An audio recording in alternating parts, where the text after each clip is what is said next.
Migrants have been trying to cross the border and come from Belarus to the EU for weeks, and now Merkel intervened. While Poland is condemning their advance, the German government is protecting her. Poland has criticized the attempts to mediate by Chancellor Angela Merkel and French President Emmanuel Macron in the crisis surrounding migrants on the Polish-Belarusian border. The government in Warsaw had been informed in advance about Merkel's phone call with the Belarusian ruler Alexander Lukashenko and about Macron's conversation with Kremlin chief Vladimir Putin, said government spokesman Piotr Müller. He personally wondered about the conversation with Lukashenko because this was in a way the acceptance of his election, said Müller. I understand the situation, but I think it's not a good move, he said. According to the German government, Merkel's phone call with Lukashenko had been agreed with the Brussels EU Commission. She made this phone call in close coordination with the European Commission and after informing important partners in advance, also in the region, said government spokesman Steffen Seibert. The foreign policy spokesman for the Greens in the German Bundestag, Omid Nuripur, once again described the conversation on Monday evening as devastating. Poland's Deputy Prime Minister Jarosław Kaczynski spoke in a more general way about the international engagement in the crisis surrounding migrants on the Belarusian-Polish border.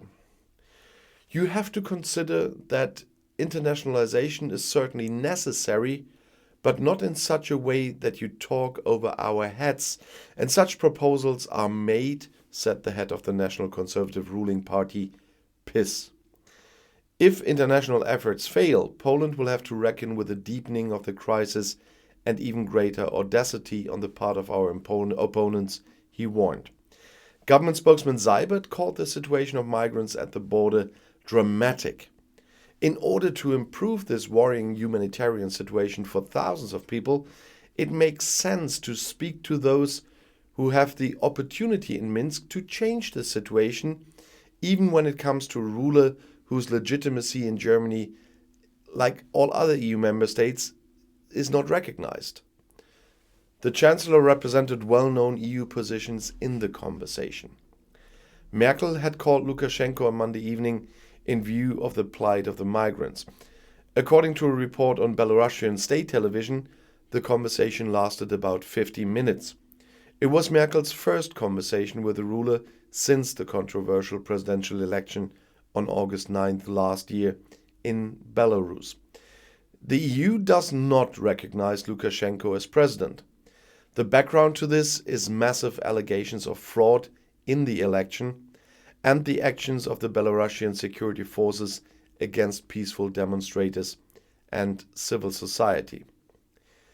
In temperatures around freezing point, thousands of migrants have been waiting at the border in makeshift camps for several days. According to the Belarusian state agency Belta, Lukashenko has ordered a night camp to be set up in a storage facility of a logistics company in Grodno in the region near the border. The EU accuses Lukashenko of bringing refugees from crisis regions to the EU's external border in an organized manner in order to put pressure on them. It is suspected that he wants to take revenge for EU sanctions.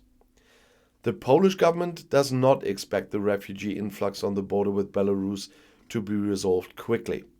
We have to be prepared for the fact that the situation on the Polish-Belarusian border will not be resolved quickly, said Polish Defense Minister Mariusz Błaszczak. We have to be prepared for months, I hope not for years, he said. Well, last night, migrants had attacked the Polish border again. They proceeded in the same way as the day before. Violent clashes at the border intensified on Tuesday. The Polish security forces reportedly used tear gas and water cannons against refugees after stones were thrown at them from their ranks. Public attention was focused on the events at the Kuznica border, but smaller groups of migrants also tried to break through the Polish border in other areas, including at night, the defense minister said. The Polish border guard reported 161 attempts at the illegal border crossings on Tuesday, including 2 violent attempts in the evening. According to police on Wednesday, 9 police officers, a border guard, and a soldier were injured on Tuesday.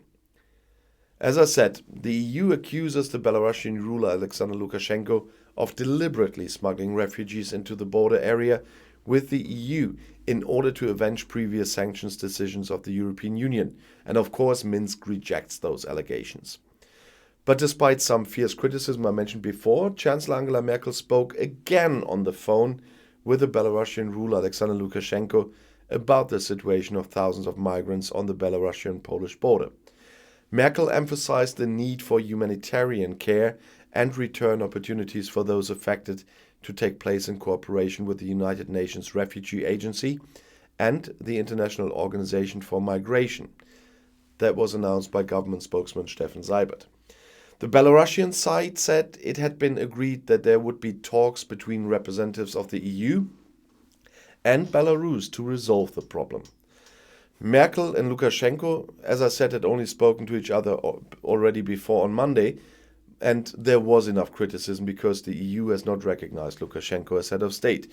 But if he's the one who can change the current situation, you have to talk to him. In order to improve this worrying humanitarian situation for thousands of people, it makes sense to speak to those who have the opportunity in Minsk to change the situation, even when it comes to a ruler whose legitimacy in Germany is not recognized like in all other states. I quoted Seibert there before, and it stays true. And the Chancellor is not just handing over some German positions, she is connecting with the rest of the EU.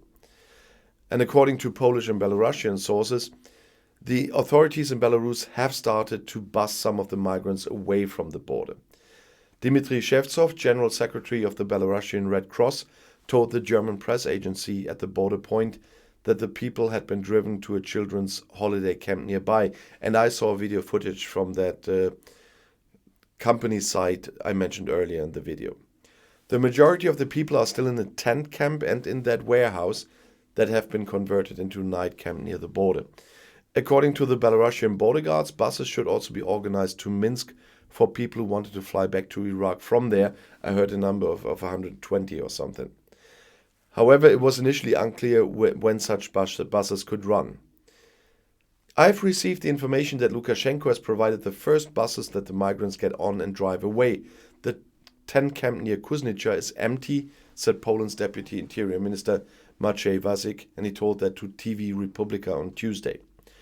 On Tuesday, there were, as I said, more clashes between the police and the border guards and migrants.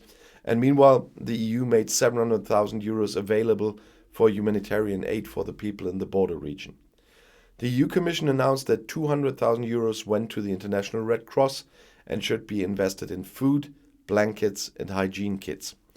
Because of the use of the other 500,000 euros, they are in contact with humanitarian partner organizations. And in order to stop migrants from Belarus, the Ukrainian government is also arming at the border. The ambassador in Berlin, Andriy Melnik, speaks of a danger of a flow of refugees. The government in Kiev fears that the refugees will be diverted from the Belarusian-Polish border to Ukraine. There is a risk that smuggled migrants will be diverted from the Belarusian-Polish border to the border with Ukraine, said the Ukrainian ambassador to Germany, Andriy Melnik, to the newspapers of the Funke media group. They published it on Thursday. Ukraine sent more than 8,500 police officers, National Guards and border guards to the border region. This is just the beginning. A state of emergency may also be declared. We are prepared for anything, Melnik said. The border between Ukraine and Belarus is more than 1,000 kilometers long and consists of swamps and forests that are difficult to check. We are concerned that this area could be used for possible provocations, said Melnik. The current migrant crisis was staged by the Belarusian ruler Alexander Lukashenko and Kremlin chief Vladimir Putin in order to conceal the military activities of Russia off the eastern border of Ukraine and in Donbas, said Melnik. And as I often said before, the European Union accuses Lukashenko of having brought the migrants to this country and then trying to smuggle them into the EU as a retaliation for existing sanctions. Well, but that doesn't help with sanctions anyway. I'll see you in my next video. Bis gleich.